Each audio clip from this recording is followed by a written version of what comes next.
Ya sabes que en este podcast, si nos preguntan qué ciencia es fundamental para comprender el comportamiento humano, sin ninguna duda respondemos que la etología. Hemos hablado de ella en distintas ocasiones, sobre todo como principio de estudio dentro de la comunicación no verbal, pero realmente es ampliable a cualquier conducta, verbal, gestual, relacional, y hoy es como disciplina el centro del programa.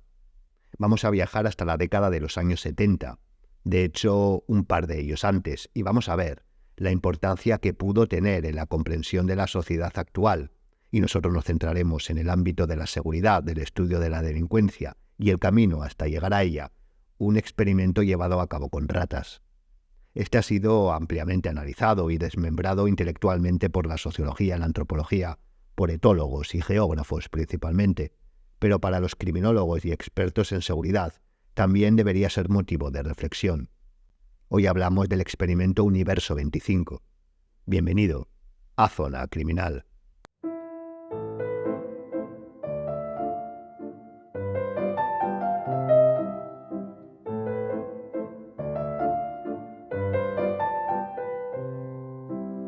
Como ya sabemos, el mundo no siempre ha estado tan poblado como ahora.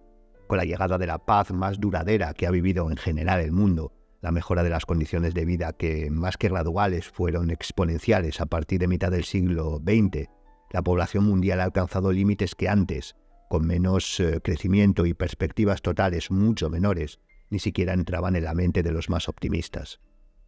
Dentro de esta preocupación, la sobrepoblación como concepto de estudio ha ido ocupando siempre la preocupación de los expertos. Todos hemos oído hablar de Malthus y su teoría de la sobrepoblación, completamente errada, y aún así sigue considerándose como importante, a pesar de que su error fue más ideológico que estadístico. No obstante, el estudio de la población y la sobrepoblación no es nada nuevo, y mucho menos, como se suele pensar, cualitativo. Cualquier antropólogo o geógrafo que más o menos esté puesto en estos temas podrá ampliarte cómo calculan la capacidad de un territorio de albergar, dependiendo de distintas variables, una población numéricamente hablando, tanto en humanos como en animales no humanos, se entiende. Esta preocupación, que como vemos en ocasiones se tiñe de pensamientos poco objetivos que suelen ser la base de teorías disparatadas, ha sido estudiada de manera seria por multitud de científicos de distintas disciplinas, y uno de ellos, el conocido como Universo 25, fue tal vez el experimento más conocido, tal vez también el que aportó los resultados más siniestros, y tal vez el que más ha dado que hablar desde que terminó en los años 70. Y claro está, si lo presentamos aquí es porque guarda vinculación con la criminología y la seguridad, al menos en alguna de sus partes. Todo comienza en el año 1968 en los Estados Unidos, con el etólogo John B. Calhoun, en lo que podría considerarse un experimento más, realizado con ratas, que se denominó Universo 25. El diseño era sencillo. Se creó un hábitat perfecto, de 6,5 metros cuadrados, en donde las ratas, desde una población mínima que se estableció en 4 parejas, crecería sin ningún problema añadido. No habría depredadores, no faltaría comida ni agua. Todas las necesidades básicas estarían cubiertas. No deberían preocuparse de nada, salvo de vivir, que no de sobrevivir. Los científicos ya habían hecho sus cálculos. El Universo 25 estaba diseñado para llegar a albergar una población máxima de 3.500 ejemplares.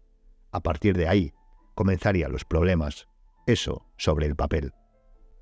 Este era el punto de partida. Los primeros moradores del universo comenzaron a reproducirse sin problema, haciéndolo exponencialmente y no presentando inconveniente de ningún tipo hasta los 600 ejemplares.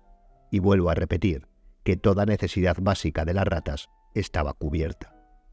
Y fue aquí, en los 600 ejemplares aproximadamente, que ese crecimiento exponencial comenzó a frenarse. Las cosas empezaron a cambiar y no se había llegado aún ni a la mitad del máximo calculado. A partir de los 600 individuos, comenzaron a ver un comportamiento que probablemente a nivel etológico y también antropológico fue el mayor descubrimiento que se hizo con el experimento, que Calhoun bautizó como el drenaje o sumidero conductual. Esto significaba que una gran mayoría de los individuos de la colonia, de esos 600, habían perdido la capacidad de ser útiles. Es decir, ya sea porque el número era creciente, porque las necesidades cubiertas hacían inútil la necesidad de ciertas conductas, o por ambas. Muchos de los ejemplares no desempeñaban ningún rol y deambulaban de manera apática por el universo. Sin hacer nada, sin buscar utilidad, vivían sin pena ni gloria hasta que morían. Y esto se circunscribía a toda conducta, desde la búsqueda de alimento para sus iguales, miembros de su grupo, pasando por la protección y, por supuesto, el apareamiento. De hecho, este comportamiento se vio especialmente en las hembras que abandonaban las zonas comunes para dirigirse a lo alto de las torres que había en el diseño del experimento, y allí rehusaban cualquier contacto, además de mostrar otros comportamientos anómalos, como una extrema violencia y problemas intrafamiliares, acabando con su propia prole cuando la tenían, porque, como decimos, era escasa, pues la reproducción había descendido drásticamente. En este estadio, la violencia, la agresividad de ciertos sujetos que habían creado sus propios grupos aumentó exponencialmente. El bienestar real descendió y la violencia creció. De hecho, fue curioso cómo ejemplares que no habían interactuado entre ellos, pero que compartían la maximización de su violencia, es decir, eran los más agresivos, se unieron en grupos para dominar al resto. Así que, básicamente, se crearon clanes de inadaptados e inadaptadas a los que no les importaba la interacción con el resto, sujetos que sin ser agresivos o violentos simplemente estaban como figuras sin importancia, no desempeñaban ningún papel, y grupos de ratas agresivas, violentas, que obviamente dominaban a estos a través del miedo. El tiempo fue pasando, la colonia comenzando a convertirse en todo lo contrario a lo que se había proyectado, y apareció el último grupo que pudo identificarse, al que el científico denominó los guapos. Eran ratas que solo se preocupaban de su higiene, de su alimentación y de dormir. No se ocupaban de su propia reproducción, algo totalmente contra natura. Les daba igual lo que pasara a su alrededor, no cuidaban de sus semejantes, etc. Habían pasado 2 años, y nació la última camada, porque todos los ejemplares nacidos y muchos de los que ya estaban, mostráronse infértiles. Todo seguía igual socialmente, y los problemas individuales que realmente influencian en el todo hicieron que en 1973, 5 años después del comienzo, muriera el último ejemplar. Durante estos años, la máxima población alcanzada fue de 2.200 individuos, bastante por debajo de lo calculado a priori. Este sería el breve resumen, del experimento del universo 25.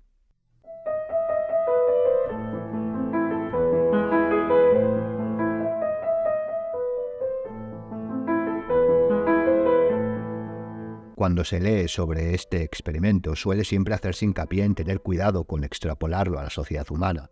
Incluso he llegado a leer que lo que pasa en el laboratorio no tiene por qué pasar en la vida real, no tiene por qué haber una replicabilidad, sea humana o etológica. Y por supuesto, salvando la necesidad de un estudio en profundidad para poder inferir a toda la sociedad estos resultados, y sin hablar de generalizar, yo sí veo paralelismos.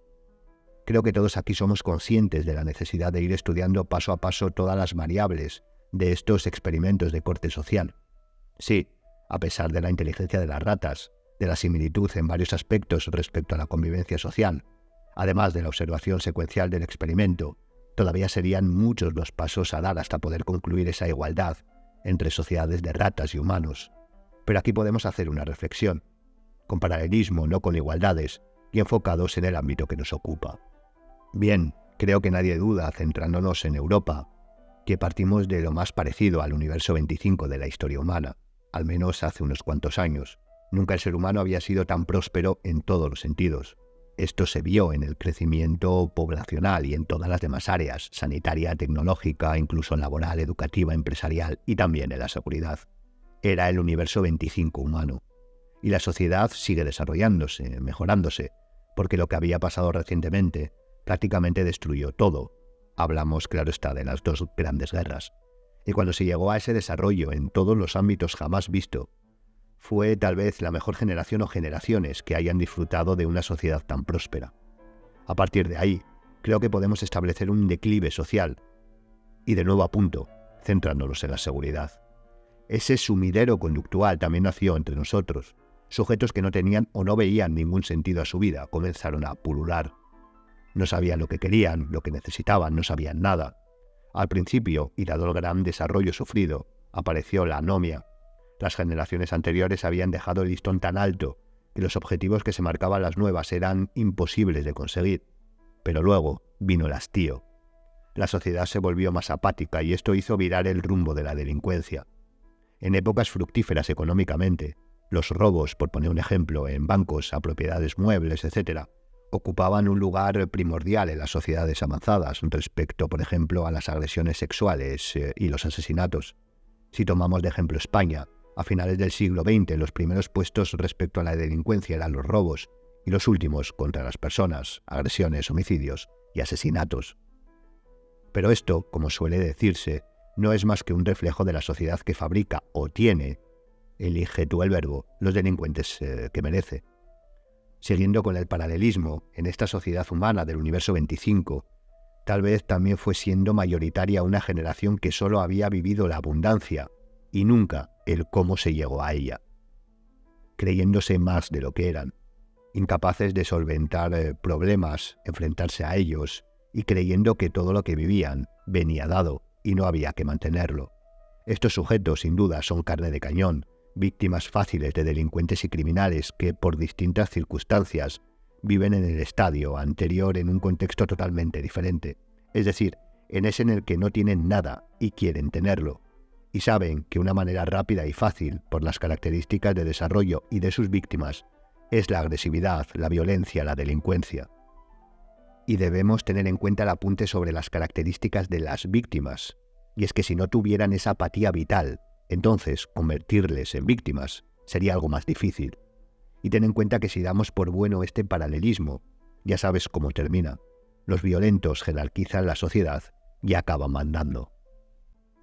Obviamente, en la sociedad humana es más complejo, porque existen supuestos mecanismos de control, como por ejemplo las instituciones encargadas de utilizar la fuerza y velar por la seguridad, los estamentos policiales, y para poder llegar a jerarquizar delictivamente las distintas clases, sería necesario eliminar ciertos aspectos, por ejemplo, principios dados como el de autoridad o capacidad de usar la fuerza a dichos estamentos, a dichos profesionales, cosa que no está sucediendo. ¿O sí? De esto ya hablamos hace unas semanas, así que el que quiera y no lo haya hecho, le animo a escuchar el programa sobre seguridad y principio de autoridad. Lo dicho, no podemos asegurar que el experimento del universo 25 sea una proyección de lo que nos pasará o ya está pasando, pero tampoco podemos obviarlo.